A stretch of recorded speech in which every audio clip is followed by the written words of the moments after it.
financial impropriety, an independent investigation by any specialized agency may be ordered. చెప్పిన మాట మళ్ళీ ఒకసారి రిపీట్ చేస్తాను, ఇది ఇంపార్టెంట్ మాట. వారు సెంట్రల్ ఎంపవర్డ్ కమిటీ ఇచ్చిన మాట ఏంటంటే, చెప్పిన రిపోర్ట్ ఏంటంటే, in view of the seriousness of the violations and potential financial impropriety, ఇక్కడ జరిగిన ఆర్థికపరమైన అవకతవకలు, ఇక్కడ జరిగిన ఉద్దేశపూర్వకమైన ఒక అరాచకత్వం ఏదైతే ఉందో దాన్ని దృష్టిలో పెట్టుకొని ఖచ్చితంగా మరి ఒక ఇండిపెండెంట్ ఇన్వెస్టిగేషన్ ఒక స్పెషలైజ్డ్ ఏజెన్సీ ద్వారా ఆర్డర్ చేయండి. ఇది నా మాట కాదు, సెంట్రల్ ఎంపవర్డ్ కమిటీ వారు ఇచ్చిన రిపోర్ట్. అంటే ఎగ్జాక్ట్గా ఇదే మాట నేను ఇక్కడ కూర్చొని వారం రోజుల కింద చెప్పాను. ఈ 10,000 కోట్ల కుంభకోణాన్ని బయటికి రావాలి అంటే, ఈ రాష్ట్ర ప్రభుత్వం చేసిన తప్పు బయటికి రావాలి అంటే RBI, serious fraud investigation office SFIO, CVC, CBI జోక్యం చేసుకోవాలి అని చెప్పి నేను ఇప్పటికే కోరినాను. వాళ్ళ మా వాదనను సమర్థిస్తూ, మా వాదన కరెక్టే అని చెప్తూ ధృవీకరిస్తూ మరి ఇవాళ సెంట్రల్ ఎంపవర్డ్ కమిటీ ఇచ్చిన రిపోర్ట్ కూడా సుప్రీంకోర్టు చేతిలో ఉంది. కేంద్ర ప్రభుత్వం కూడా ఇప్పటికే పరిగణలోకి తీసుకుంటుందని మేము అనుకుంటా ఉన్నాం. అయితే ఇక్కడ ఆశ్చర్యం ఏమంటే, ఇవంతా మీకు తెలిసిందే. మోడీ గారు నిన్ననో మొన్ననో ఎక్కడనో ఒక దగ్గర హర్యానాలో మాట్లాడినారు. మోడీ గారిది ఎట్లుందంటే ఒక యాన్యువల్ సైకిల్ లెక్క ఉన్నట్టుంది. సంవత్సరానికి ఒకసారి మాట్లాడతాడు. పోయిన ఏప్రిల్లో మాట్లాడిండు. పోయిన ఏప్రిల్ 2024లో ఏమన్నాడు, తెలంగాణలో RR ట్యాక్స్ వసూలు అవుతుంది. కరెక్ట్గా 1 year కిందట, దానికి వార్షికోత్సవం కూడా అయిపోయింది. RR ట్యాక్స్ వసూలు అవుతుంది, విచ్చలవిడి దోపిడీ జరుగుతుంది తెలంగాణలో. RR tax, Rahul Revanth tax పేరిట వసూలకు పాల్పడుతున్నారు అని ఆయన ఆరోపిస్తే కింద ఇక లోకమైతే కోడై కూస్తున్నది. స్క్వేర్ ఫీట్కి 150 రూపాయలని, 100 రూపాయలని, హైదరాబాద్లో బిల్డింగ్ కట్టాలంటేనే హఫ్తా వసూలు టైప్లో అరాచకత్వం చెలరేగుతున్నదని లోకం కోడై కూస్తున్నది. బిల్డర్ని ఎవరన్నా మీరు పక్క తీసుకుపోయి మాట్లాడితే కష్టాలు కన్నీళ్లు తప్ప ఇంకోటి లేదు. మోడీ గారు మాట్లాడి RR ట్యాక్స్ అన్నదానికి వార్షికోత్సవం అయిపోయింది. ఏప్రిల్ 24లో మాట్లాడిండు. 25 దాకా ఏం కార్వాయి లేదు, ఏం విచారణ లేదు, దానికి తదుపరి కార్యాచరణ ఏమీ లేదు. మళ్ళీ నిన్న మాట్లాడిండు ఏప్రిల్ 25. మళ్ళీ సంవత్సరానికి మెలకు వచ్చింది మోడీ గారికి. మెలకు వచ్చి మోడీ గారు నిన్న చెప్తారు ఏమని, అక్కడ మొత్తం చెట్లు కొట్టేస్తున్నారు, జంగల్ నాశనం చేస్తున్నారు, మొత్తం ఆగమాగం చేస్తున్నారు, బుల్డోజర్లను పంపినరు, అర్ధరాత్రి బుల్డోజర్లను పంపి ఆగమాగం చేస్తున్నది కాంగ్రెస్ ప్రభుత్వం తెలంగాణలో సెంట్రల్ యూనివర్సిటీ భూములలో అని చెప్పి మోడీ గారు హర్యానాలో మంచి ప్రవచనాలు చెప్పినట్టుగా నేను చూసిన. నేను నరేంద్ర మోడీ గారిని అడుగుతా ఉన్నా, this is the report of central empowered committee appointed by supreme court of India. Central empowered committee interim report लो स्पष्टंगा చెప్తున్నది. मोदी साहब मैं आपको अंग्रेजी में सुनाना चाहता हूं. सेंट्रल एम्पावर्ड कमेटी जो कि सुप्रीम कोर्ट से अपॉइंट किया गया, उन्होंने साफ साफ कहा कि in view of the seriousness of the violations and potential financial impropriety an independent investigation by any specialized agency may be ordered. This is the report, this is the recommendation of interim recommendation of the committee.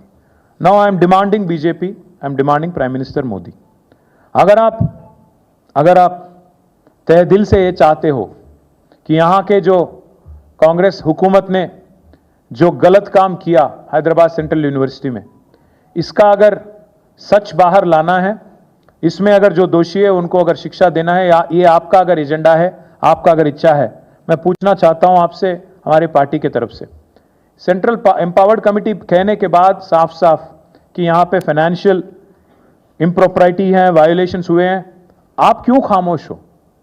Bharat सरकार क्यों नहीं आगे आती है? भारत सरकार क्यों नहीं आगे आके कोई कार्रवाई शुरू करती है? हमने तो चिट्ठी लिख दी, पूरे डिटेल्स के साथ साथ हर किसी को हमने चिट्ठी लिखी.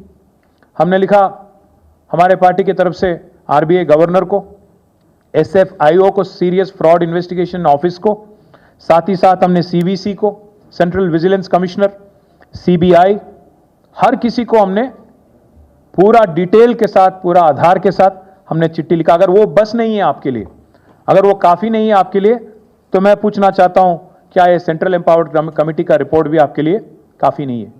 अगर मोदी जी और बीजेपी लीडर कार्रवाई नहीं शुरू करते हैं और इमीडिएटली अगर इस बारे में कोई कार्रवाई नहीं शुरू करते हैं और एक्शन इमीडिएटली स्टार्ट नहीं करते हैं, हमें तो और तेलंगाना जनता को ये मानना पड़ेगा कि आप बातों वाले पार्टी है, काम तो कुछ करते नहीं हो. आपने अप्रैल 2024 में भी काफ़ी कुछ कहा, कुछ किया तो नहीं. RR टैक्स आपने कहा, कुछ हुआ नहीं. 25 में भी फिर एक बार आप कह रहे हो हमारे साथ हमदर्दी जता रहे हो, क्यों नहीं आगे आते हो, क्यों नहीं जांच शुरू कराते हो, ये हम మోదీ जी से पूछना चाहते हैं. మోదీ గారిని మేము అడిగేది ఒకటే, 2024 2025 ఏప్రిల్లో అప్పుడు ఒకసారి ఆర్ఆర్ ట్యాక్స్ అని ఇప్పుడు ఒకసారి హెచ్సిలో ఏదో జరిగిపోయిందని చెప్పి ఆవేదన వ్యక్తం చేయడం కాదు, లిప్ సింపతి కాదు మేము కోరుకునేది. మీరు నిజంగానే చిత్తశుద్ధిగా ఉంటే పర్యావరణం విషయంలో, ఈ పర్యావరణాన్ని కాపాడే విషయంలో వెంటనే సెంట్రల్ ఎంపవర్డ్ కమిటీ చెప్పినట్టుగా ఇండిపెండెంట్ ఇన్వెస్టిగేషన్, ఒక సుప్రీంకోర్టు జడ్జిని వేయండి, ఒక సుప్రీంకోర్టు జడ్జిని అపాయింట్ చేయండి, మీరు వెంటనే ఇన్వెస్టిగేషన్కి ఆదేశించండి. లేదా మీ చేతిలో ఉన్న సంస్థలు, ఆర్బీఐ ఉంది, ఎస్ఎఫ్ఐఓ ఉంది, సివిసి ఉంది, సిబిఐ ఉంది, investigation agency of your choice. We demand answers from central government, union government. You come forward. Congress వాళ్ళు ఎట్లా కాపాడతారు? రాహుల్ గాంధీ నోరిప్పాడు, హమ్ జబ్ భీ కోయి ఆపత్ హో మే ఆ జాऊंगा, రాహుల్ గాంధీ చెప్పిన డైలాగ్. మీకు ఆపద ఉంటే నేను వస్తా. రోహిత్ వేముల ఘటన జరిగినప్పుడు 2 సార్లు హైదరాబాద్ సెంట్రల్ యూనివర్సిటీకి వచ్చిన రాహుల్ గాంధీ గారు చెప్పిన మాట, మీకు ఎప్పుడు ఏ సమస్య ఉన్నా నేను వస్తా అన్నాడు. ఇప్పుడు పత్తా లేడు. అందుకే నేను అంటున్నా, కాంగ్రెస్ వాళ్ళు ఎట్లాగూ నోరు మెదపరు, వాళ్ళకు ఢిల్లీకి బ్యాగులు పోతున్నాయి, మూటలు పోతున్నాయి, వాళ్ళు నోరు తెరవరు. మీరెందుకు తెరుస్తలేరు? బీజేపీకి ఏం అడ్డం వస్తున్నది?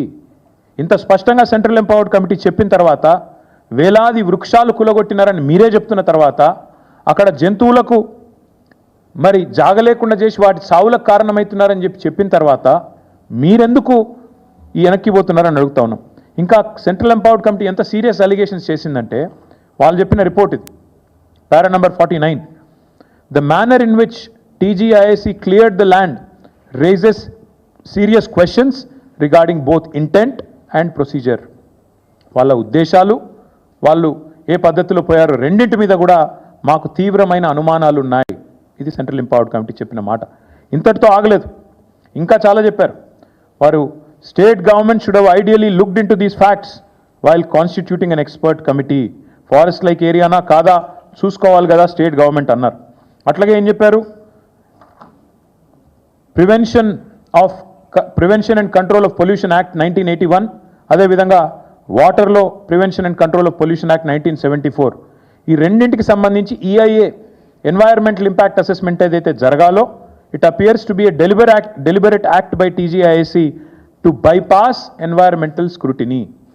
ఎన్వైరన్మెంటల్ స్క్రూటినీని బైపాస్ చేస్తూ ఈ 2 చట్టాలను తుంగలో తొక్కుతూ 81 చట్టం, 74 చట్టం, ఈ రెండింటిని తుంగలో దొక్కుతూ ఈఐఏ నోటిఫికేషన్ 2006ను కూడా తుంగలో దొక్కుతూ డెలిబరేట్గా టీజీఐసి పనిచేసింది అంటూ అభిశంసించింది సెంట్రల్ ఎంపవర్డ్ కమిటీ. అట్లాగే ఇంకా చాలా చెప్పారు. CEC after examination of historical documents and agreements, the central empowered committee is of the opinion that the University of Hyderabad prima facie appears to be the rightful legal owner of the subject land. ఈ land ఎవరిదో కూడా వారు చెప్పారు. దాంతోపాటు ఏం చెప్పారు, ఇంకా ఘోరమైన మాట అన్నారు. Additionally public money has been put at risk as government funds are now subordinated to bond repayments tied to this disputed land. Shockingly, even a notified lake within the area has been mortgaged. ప్రజల పైసలు, రాష్ట్ర సంపద మీ దుందుడుకు చర్యల వల్ల ప్రమాదంలో పడింది. ఇది నా మాట కాదు, సెంట్రల్ ఎంపవర్డ్ కమిటీ మాట. ఇంకొక మాట అన్నారు, shockingly even a notified lake within the area has been mortgaged. ఎవడన్నా ప్రపంచంలో చెరువును తాకట్టు పెడతాడండి? నాకు అర్థం కాదు. రేవంత్ రెడ్డి లాంటి పిచ్చి సన్నాసి తప్ప ఒక చెరువును తాకట్టు పెట్టే విధవ ప్రభుత్వం అయితే ప్రపంచంలో ఏది ఉండదు, ఒక రేవంత్ రెడ్డి ప్రభుత్వం తప్ప. అది కూడా చెప్పింది సెంట్రల్ ఎంపవర్డ్ కమిటీ. అట్లాగే వారు చెప్పిన మాట, these actions call for investigation by a specialised agency, immediate judicial intervention and corrective steps to review and corrective steps so that issue of ownership of the subject land is decided. అట్లాగే ఇంకా చాలా చెప్పారు. ఇంకా ecological richness గురించి, ఎట్లా వీళ్ళు తుంగలో దొక్కారు ఎన్ని చెట్లను, అట్లాగే మరి సిఈసి ఎక్స్పర్ట్ కమిటీ మరి ఆఫీసర్లను కూడా ఎట్లా అభిశంసించింది, ఇవన్నీ కూడా ఇంత వివరంగా ఈ రిపోర్ట్లో ఉన్నాయి. నేను మిమ్మల్ని కోరేదేమంటే, మీ ద్వారా భారత ప్రభుత్వాన్ని కూడా కోరేదేమంటే, మీరు డైలాగులు కొడితే సరిపోదు. మీ పార్టీ యొక్క స్టూడెంట్ యూనియన్ ఏబీవీపీ కూడా ఆందోళన చేసింది, మీ పార్టీ ఎమ్మెల్యేలు ఆందోళన చేశారు. మరి మీరెందుకు స్పందించట్లేదు కేంద్ర ప్రభుత్వాన్ని నేను అడుగుతున్నా.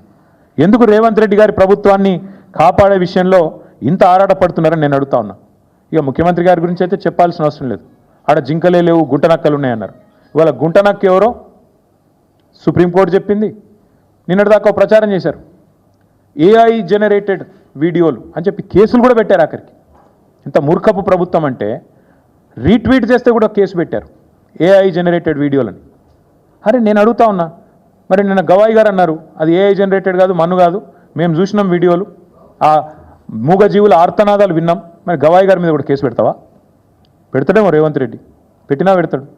అంటే ఎంత మూర్ఖపు ప్రభుత్వం అంటే ఇవాళ ఆడ చచ్చిపోతున్న జింకలు లేవంటాడు, గుంటనక్కలు ఉన్నాయంటాడు. ఇంకా దారుణం, అక్కడ మొత్తంగా అన్నిటికన్నా దారుణమైన విషయం, ఇవాళ చేయాల్సిందంతా ముఖ్యమంత్రి చేస్తాడు. ఈ దూకుడంతా ముఖ్యమంత్రిదే, ఆ పైసల వేట ముఖ్యమంత్రిది, మూటల వేట ముఖ్యమంత్రిది. కానీ బలి పశువులు అవుతున్నది ఎవరు? చీఫ్ సెక్రటరీ గారు, అధికారులు. అందుకే మేము అధికారులకు కూడా చెప్తున్నాం, జాగ్రత్తగా ఉండండి. ఇవాళ ఐఏఎస్ అధికారుల వంతు, ఫారెస్ట్ అధికారుల వంతు అయింది. నేను పోలీస్ అధికారులకు కూడా చెప్తా ఉన్నా, ఇష్టం వచ్చిన కేసులు పెడుతున్నారు. రేవంత్ రెడ్డి ప్రైవేట్ సైన్యంలాగా పనిచేస్తూ ఉన్నారు కొంతమంది, అందరిని అనను, కొంతమంది. ఆ కొంతమందికి నేను చెప్తున్నా, మిమ్మల్ని కూడా వదిలిపెట్టాం, మీ మీద కూడా సుప్రీంకోర్టుకు పోతాం. ఇష్టానుసారం చెలరేగిపోయి అడ్డమైన కేసులు పెడుతున్న పోలీస్ అధికారులు ఎవరైతే ఉన్నారో ఆ కొంతమందికి నేను చెప్తా ఉన్నా, అందరినీ కాదు, అందరూ ఉలిక్కిపడాల్సిన అవసరం లేదు. ఎవరైతే రేవంత్ రెడ్డి ప్రైవేట్ ముఠాలాగా పనిచేస్తున్నారో వాళ్ళకి నేను చెప్తున్నా, మీరు కూడా సుప్రీంకోర్టుకు పోయి మేము మిమ్మల్ని కూడా బయట పెడితే మీరు కూడా ఊచలు లెక్క పెట్టాల్సి వస్తుంది. మీరు కూడా సుప్రీంకోర్టుతో తలవాచి తిట్లు తినాల్సి వస్తుంది. మీకు కూడా ఇగో వీళ్ళకి పట్టిన గతే మీకు కూడా పడుతుంది. జాగ్రత్తగా ఉండండి. ఖచ్చితంగా పోతాం. ఇప్పటికే రీట్వీట్లు చేస్తే కేసులు, దానికి కూడా కేసు పెడతారండి. ప్రపంచంలో ఎక్కడ చూడలేదు ఇది. అంటే ఇంత మూర్ఖంగా మరి ఈ ప్రభుత్వం చేస్తున్న వ్యవహారాన్ని ఇవాళ సుప్రీంకోర్టు ఏదైతే ఎండగట్టిందో వారికి అభినందనలు తెలియజేస్తూ మరి మేము కూడా ఎదురు చూస్తాం. ఇవాళ 17వ తారీఖు నెలాఖరు దాకా చూస్తాం. ఎందుకంటే మోడీ గారి ప్రభుత్వం నిజంగా వారు ఏమైనా చెప్పేది నిజమా కాదా, బీజేపీకి ఏమైనా చిత్తశుద్ధి ఉన్నదా లేదా చూస్తాం. తర్వాత కూడా ఓపికగా కేంద్ర ప్రభుత్వ సంస్థల దగ్గరికి పోతాం. మా మీటింగ్ కూడా ఉంది ఏప్రిల్ 27. అది అయిపోయాక కేంద్ర ప్రభుత్వ సంస్థల దగ్గరికి మా పార్టీ నుంచి పోతాం. పోయి వారికి ఆధారాలతో సహా మళ్ళీ ఇస్తాం, ఫిజికల్గా ఇస్తాం. అప్పుడు కూడా స్పందించకపోతే ప్రజాక్షేత్రంలో బీజేపీని కూడా తప్పకుండా ఎండగడతాం. మీకు చిత్తశుద్ధి లేదు, రేవంత్ రెడ్డి ప్రభుత్వాన్ని కాపాడుతున్నదే మీరు అని చెప్పాల్సి వస్తుంది. 1996లో ఇచ్చిన సుప్రీంకోర్టు తీర్పు నిన్న కూడా జస్టిస్ గవాయి కోట్ చేశారు. సుప్రీంకోర్టు తీర్పు చాలా స్పష్టంగా ఉంది. మేము ఇదివరకు కూడా చెప్పాం, మళ్ళీ చెప్తున్నాం. ఏదైతే ఓనర్షిప్తో నిమిత్తం లేకుండా ఫారెస్ట్ క్యారెక్టరిస్టిక్ ఉంటే అది ఫారెస్ట్ ల్యాండే అని చెప్పిన తీర్పు ఏదైతే ఉందో దాన్ని కూడా తుంగలో దొక్కింది రాష్ట్ర ప్రభుత్వం. అందుకే మేమనేది ఈ ఆర్థిక దోపిడీ, ఈ పర్యావరణం మీద జరిగిన అరాచక దాడి, వీటన్నిటి విషయంలో ఖచ్చితంగా నరేంద్ర మోడీ గారు స్పందించాలి. స్పందించకపోతే మీకు కూడా ఇందులో కొంత పాపంలో వాటా ఉన్నది అని అనుకోక తప్పదు. చివరిగా నేను మళ్ళీ ఒకసారి అడుగుతా ఉన్నా, మళ్ళీ రాష్ట్ర ప్రభుత్వాన్ని అడుగుతున్నా, మేమేమే బెబ్బెబ్బే కాదు, ఎవరినో అడ్డం పెట్టుకొని శిఖండి రాజకీయం చేయడం కాదు. చిత్తశుద్ధి ఉంటే ముఖ్యమంత్రి రేవంత్ రెడ్డి బయటికి రావాలా. ఫార్ములా ఈ కేసులో నా మీద ఏదో అడ్డమైన ఆరోపణలు చేస్తే నేను చెప్పిన, నేను విధానపరమైన నిర్ణయం మంత్రిగా తీసుకున్నానని చెప్పిన, అధికారులను బలిపశువుని చేయలే. ఐఏఎస్ అధికారులను వాళ్ళను వీళ్ళను ముంగట దోసేసి నేను వెనకకు తప్పుకోలే. ఎస్, ఏమైనా ఆ విధానపరమైన నిర్ణయం విషయంలో మీకేమైనా అభ్యంతరం ఉంటే